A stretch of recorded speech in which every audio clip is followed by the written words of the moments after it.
ጤና ይስጥልኝ አድማጮቼ፣ ዛሬ አዲስ መረጃ ወደ እናንተ አደርሳለሁ። ለ43 ዓመታት አድማጮችን ያገለገለውና በድንገት በትራምፕ ውሳኔ የተዘጋው ቪኦኤ አማርኛ ዕጣ ፈንታ ምን ይመስላል? አርብ መጋቢት 6 2017 ዓ ም ለቪኦኤ አማርኛ መደበኛ የስርጭት ቀን ነበር። ጋዜጠኞቹ የተለመደውን የ30 ደቂቃ ዝግጅቶቻቸውን አቅርበው ሲሰነባበቱ ቅዳሜ ምን እንደሚተላለፍ ተነጋግረውና የሥራ ድርሻ ተከፋፍለው ነው። ቅዳሜ ዕለት ግን ቪኦኤ አማርኛን ጨምሮ 1300 የቪኦኤ ሰራተኞች የግዳጅ ረፍት እንዲወጡ የሚገልጽ የኢሜይል መልእክት ደረሳቸው። የሬዲዮ ጣቢያው ከተመሰረተበት በፈረንጆቹ አቆጣጠር 1982 ወዲህ ለመጀመሪያ ጊዜ ጸጥ ረጭ አለ። የሬዲዮ ጣቢያው የኮንትራት ሰራተኞች ቅጥራቸው ሙሉ በሙሉ ተቋረጠ።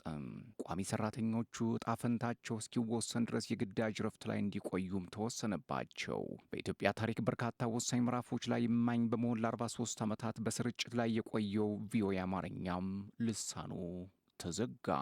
ለ40 ዓመታት የኢትዮጵያን ፖለቲካ፣ ማህበራዊ ህይወት፣ ጥበብ በቅርበት የዘገበው በአሜሪካውያን ግብር ከፋዮች ገንዘብ የተቋቋመው ቪኦኤ በዶናልድ ትራምፕ ቀጭን ትዕዛዝ ነበር እንዲቋረጥ የተደረገው። ይህ እንደ መረጃ ምንጭ ለሚያዩት አድማጮቹ፣ ለበርካታ ሰራተኞቹ፣ የኢትዮጵያን መገናኛ ብዙሃን ለሚከታተሉ ሁሉ አስደንጋጭ ዜናም ሆኗል። ቪኦኤ አማርኛን ለመሰረቱትና ለ40 ዓመት ላገለገሉት አንጋፋው ጋዜጠኛ ንጉሴ መንገሻ ደግሞ ልብ ሰባሪ ዜና ነው። ቪኦኤ በአጭር ይቀጫል ብለው አስበው እንደማያውቁ የሚናገሩት አቶ ንጉሴ ቮይስ ኦፍ አሜሪካ ተዘግቷል የሚለው ዜና ለእኔ ዱብዳ ነው የሆነብኝ፣ በጣም ነው የደነገጥኩት ብለዋል። አቶ ንጉሴ የበጀት ቅነሳ ለውጥ እንደሚመጣ ገምተው የነበረ ቢሆንም ተዘግቷል ሲባል ግን በጣም መጥፎ ስሜት ውስጥ ነው የሚሰማው። በጣም ነው ያዘንኩት፣ በጣም ነው ውስጥ ያረረው ሲሉ ተናግረዋል።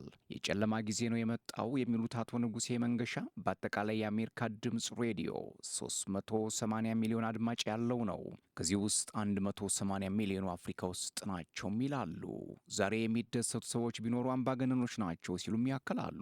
ኑሮውን በአሜሪካ ያደረገውና በመገናኛ ብዙሃን ላይ የተለያዩ የጥናትና ምርምር ስራዎችን የሚሰራውን እንዳልካቸው ኃይለ ሚካኤል በበኩሉ የዶናልድ ትራምፕ አስተዳደር የቪኦኤንና ሌሎች የፌዴራል ተቋማትን የመዝጋት ውሳኔ ለኢትዮጵያ ብቻ ሳይሆን ለራሷ ለአሜሪካም ትልቅ ጉዳት ያለውና ሪስፔክት የሚያሳጣት ጭምር ነው ይላል።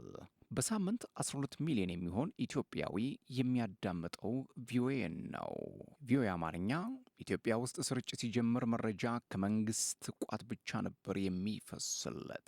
ኮሎኔል መንግስቱ ኃይለማርያም ስልጣን ላይ በነበሩበት ሰዓት ኢትዮጵያ በአንድ አይነት የፖለቲካ ስርዓት ውስጥ በምትተዳደርበት በዚያ ወቅት አሜሪካውያንን ከኢትዮጵያ ውስጥ ጠራርገው ባስወጡበት ጊዜ ነው ቪኦኤ አማርኛ ስርጭቱን የጀምረው ይላል ታሪክ። ያኔ የአሜሪካ ፕሬዚዳንት የነበሩ ጂሚ ካርተር ለፕሮፓጋንዳ በሚል ገንዘብ በመመደባቸው ቪኦኤ በአማርኛ ቋንቋ ስርጭት ጀመረ። በመገናኛ ብዙሃን ዘርፍ ተመራማሪ የሆኑት አቶ እንዳልካቸው ኃይለ ሚካኤል ቪኦኤ አማርኛ እንደ ፈረንጆቹ አቆጣጠር በ1982 ሲቋቋም በወቅቱ አገር ውስጥ ነፃ የሆነ የመገናኛ ብዙሃን አገልግሎት ያልነበረበት እንደነበር አስታውሰው በጣም ብዙ ሰው ያዳምጠው የነበረ ሚዲያ ነው ይሉታል።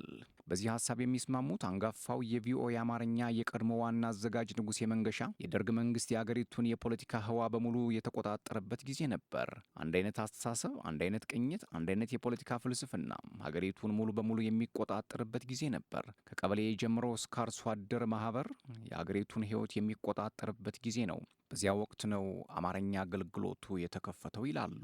ቪኦኤ አማርኛ ስርጭት በጀመረበት ወቅት በኢትዮጵያ በተለያዩ ነፍጥ ባነገቡ ኃይሎች መካከል ውጊያው ተጧጡፎ ነበር። በዚህ ወቅት ሚዛናዊ መረጃ ማግኘት ብርቅ ነበር። መንግስት በሚቆጣጠራቸው መገናኛ ብዙሃን ከሚባለው ውጭ አማራጭ የመረጃ ምንጭ እሱን ነበር። ከነዚህ መካከል አንዱ በመሆን የአየር ሞገዱን የተቀላቀለው ቪኦኤ አማርኛ በአጭር ጊዜ ውስጥ ተቀባይነት ማግኘቱን አቶ ንጉሴ ያስታውሳሉ። ሀገሪቱ ውስጥ ስላሉ አንገብጋቢ ሁኔታዎች፣ ስለ ረሃብ፣ ጦርነት፣ ስለ ደርግ መንግስት ቁጥጥርና አምባገነናዊነት፣ ስለ ስደተኞች እንዘግብ ነበር። ስንጀምር 30 ደቂቃ ብቻ ነበር የተሰጠን። 6 ወር አልፈጅም ወደ 1 ሰዓት እንዲያድግ ተደረገ። ምክንያቱ ደግሞ በጣም አድማጭ በጉጉት ይጠብቀው ስለነበር ነው። አቶ እንዳልካቸውም ይህንኑ በመጥቀስ የማይተካ ታሪካዊ አስተዋጽኦ ያደረገ ነው ይሉታል። ላለፉት 40 ዓመታት የኢትዮጵያን ፖለቲካ በቅርበት የዘገበ የሰነደ በአሜሪካ ታክስ ግብር ከፋዮች የተቋቋመ ትልቅ ድርጅት ነው ይሉታል። የቪኦኤ አማርኛ መስራች ከሆኑት ጋዜጠኞች መካከል አንዱ የሆኑት አቶ ንጉሴ ለደርግ መውደቅ ቪኦኤ ትልቅ አስተዋጽኦ አድርጓል ብዬ የማምን ሰው ነኝ፣ ምክንያቱም ደርግ የሚደብቀውን ነገር ያወጣ ነበር ይላሉ። አቶ ንጉሴም ሆኑ አቶ እንዳልካቸው ስለ ቪኦኤ ሲናገሩ የሚጠቀሙት ተመሳሳይ አገላለጽ ሚዛናዊና ተአማኒነት ያለው ዘገባ ይሰራ ነበር ነው። አቶ እንዳልካቸው በኢትዮጵያ ጋዜጠኝነት ውስጥ የታማኒነት ችግር በስፋት እንደሚታይ ገልጾ አንድ ዜና ሲዘገብ ማን ነው የዘገበው የሚለው ጥያቄ ሁሌም አብሮ ይነሳል። ቪኦኤ ላይ የተዘገበው ነገር እውነተኛነቱ ብዙ ጥያቄ ውስጥ አይገባም። ምናልባት ትንታኔና ተረጓጎሙ ላይ ልዩነት ቢኖሩም ዘገባ ላይ ግን ቪኦኤ ላይ ከተዘገበ የተአማኒነት ጥያቄ ብዙ የለም። የቪኦኤ መዘጋት የመረጃ ስርጭትና ችግር ይፈጥራል ብሎ እንደሚያምን በመግለጽ አድማጮች የሰሙትን መረጃ ለማረጋገጥ የሚመጡ ነበሩ ይላል። በፖለቲካ ደግሞ ከፖለቲካ ጋር የተነካኩ ነገሮችን የማመን ችግር ስላለበት ቬሪፋይ ለማድረግ ወይም ለማረጋገጥ ቪኦኤን ይሰሙታል። አንደኛ በመጀመሪያ ደረጃ የመረጃ ስርጭት ችግር ይገጥመናል ብዬም አስባለሁ። አንዱ ይህ ነው። ኢትዮጵያውያን አሁንም ድረስ የሚከታተሉት የሚዲያ ተቋም ነው። ትልቅ ጉዳት አለው። አቶ ንጉሴ ደጋግመው የቪኦኤ አማርኛ መዘጋት የሚያደርሰውን ጉዳት ሲናገሩ የአድማጮችን ቁጥር በመጥቀስ ነው። በነገራችን ላይ ቪኦኤ በኢትዮጵያ ብቻ ሳይሆን በአፍሪካም ሰፊ አድማጭ ያለው ነው። በአሁኑ ወቅት ጊዜ እንኳ በመላው ዓለም 380 ሚሊዮን ሕዝብ ነው የሚያደምጠው። እኔ ከመልቀቄ በፊት 1/3 አድማጭ ያለው አፍሪካ ውስጥ ነው። እኔ በጡረታ በተገለልኩበት ወቅት የዛሬ 3 ዓመት 12 ሚሊዮን የሚሆን ሕዝብ በኢትዮጵያ ውስጥ በየሳምንቱ ያዳምጠው ነበር። በአማርኛ፣ በአፋን ኦሮሞና በትግርኛ ማለት ነው በድምሩ። ባለፉት 15 ዓመታት የኢትዮጵያ የፖለቲካ ማህበረሰብ ሁሉም በራሱ አቅጣጫ ብቻ የሚተምበት መሆኑን አቶ እንዳልካቸው ያነሳሉ። እንደዚህ ቪኦኤ ያሉ የሚዲያ ተቋማት ግን ሁሉንም የፖለቲካ ማህበረሰቦች በብሔርም በሃይማኖትም የተደራጁትን ለማቀራረብ ትልቅ አስተዋጽኦ አላቸው ሲልም ያክላል። በአማርኛ የሚዘገበው ፕሮግራም ወደ ኦሮምኛ ሲተረጎም ያለሁ፣ ወደ ትግርኛ ሲተረጎምም እመለከታለሁ። በተመሳሳይ በትግርኛና በአማርኛ የተሰሩ ፕሮግራሞች ወደ ኦሮሞኛ ሲተረጎሙ ያለሁ። ኢትዮጵያ ውስጥ የነበሩ ዘጋቢዎቻቸው ራሱ በኦሮምኛም በአማርኛም ሲሰሩ አስተውላለሁ እና ይሄ በጣም የተከፋፈለውን የፖለቲካ ማህበረሰብ ለማቀራረብ የተሻለ የጋራ እውነት እንዲኖራቸው አሁን የጋራ እውነት የምንለው ነገር እየጠፋ ስለመጣ ትልቅ አስተዋጽኦ እያደረገ የነበረ ትልቅ ተቋም ነበር ቪኦኤ። አቶ ንጉሴ በቪኦኤ መዘጋት በሚሊዮን የሚቆጠሩ አድማጭ ተጎድቷል ብለው እንደሚያስቡ ሲናገሩ፣ አቶ እንዳልካቸው በበኩሉ የኢትዮጵያ የፖለቲካ ማህበረሰብ ቪኦኤ በመዘጋቱ ትልቅ ጉዳት ይደርስበታል ይላል። ዶናልድ ትራምፕ ቪኦኤ ላይ ቂም የቋጠሩት አሁን አይደለም ይላሉ አጥኚዎች። የመጀመሪያ የስልጣን ዘመናቸው ላይም ቪኦኤ በእርሳቸውና በዙሪያቸው ባሉ ሰዎች ጥርስ ውስጥ ገብቶ ነበር። ያኔ የቪኦኤን ዘገባ በተደጋጋሚ የተቹት ፕሬዚዳንቱ በአንድ ወቅት አጸያፊ ብለውትም ነበር። ከዚያም የቪኦኤ እናት ኩባንያ የሆነው የአሜሪካ ዓለም አቀፍ ሚዲያ ኤጀንሲ እንዲመሩ ማይክል ኤል ፓክን ሾሙ።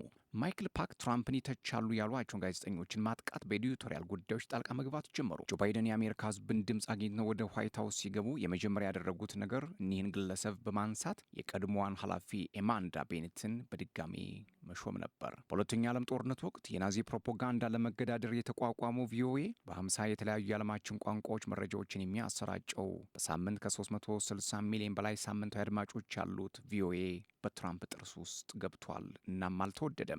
የፕሬዝዳንቱ ትዕዛዝ የቪኦኤ እናት ኩባንያ በሆነው የአሜሪካ ዓለም አቀፍ ሚዲያ ኤጀንሲ ላይ ያነጣጠረም ሆነ። ዶናልድ ትራምፕ ለሁለተኛ የስልጣን ዘመናቸው ሲመጡ በቪኦኤ ላይ ያላቸው አቋም አገር ያወቀው ፀሐይ የሞቀው ሚስጥርም ሆኖ ብቅ አለ። ይህንን የዶናልድ ትራምፕ ውሳኔ በመደገፍ ኤለን መስክ በኤክስ ገጹ ላይ ቪኦኤን ከዚህ በኋላ ማንም የሚያዳምጠው የለም ሲል ለጠፈ። ዋይት ሀውስ የትራምፕን ውሳኔ በተመለከተ ግብር ከፋዮች ከዚህ በኋላ ለፕሮፓጋንዳ ገንዘብ አይከፍሉም የሚል አስተያየትም ሰጠበት። ትራምፕ ያስተላለፉት ውሳኔ በኮንግረሱ ድጋፍ ያገኘ ሲሆን ዩኤስ ኤጀንሲ ፎር ግሎባል ሚዲያ የተባለውን ድርጅት ኢላማም ያደረገ ነው። ይህ ኤጀንሲ ቪኦኤ፣ ራዲዮ ፍሪ እስያና ራዲዮ ፍሪ አውሮፓ የተባሉ ጣቢያዎችን ያስተዳድራል። እነዚህ ጣቢያዎች የፕሬስ ነጻነት የላቸውም በሚባሉ ስፍራዎች በሚሰሯቸው ዘገባዎችም ይታወቃሉ። ቻይና፣ ካምቦዲያ፣ ሩሲያና ሰሜን ኮሪያም ከእነዚህ ስፍራዎች መካከል ይመደባሉ።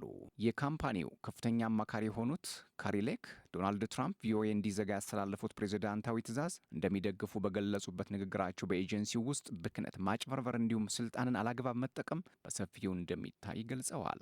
በዚህ ንግግራቸው ላይ የኤጀንሲው ጥፋቶች ሲሉ ከዘረዘሯቸው መካከል ከፍተኛ የብሔራዊ ደህንነት ጥሰቶች፣ ከፍተኛ ዋጋ ያላቸው አላስፈላጊ ስምምነቶችና ኮንትራቶችን በመፈጸም ነው ብለዋል።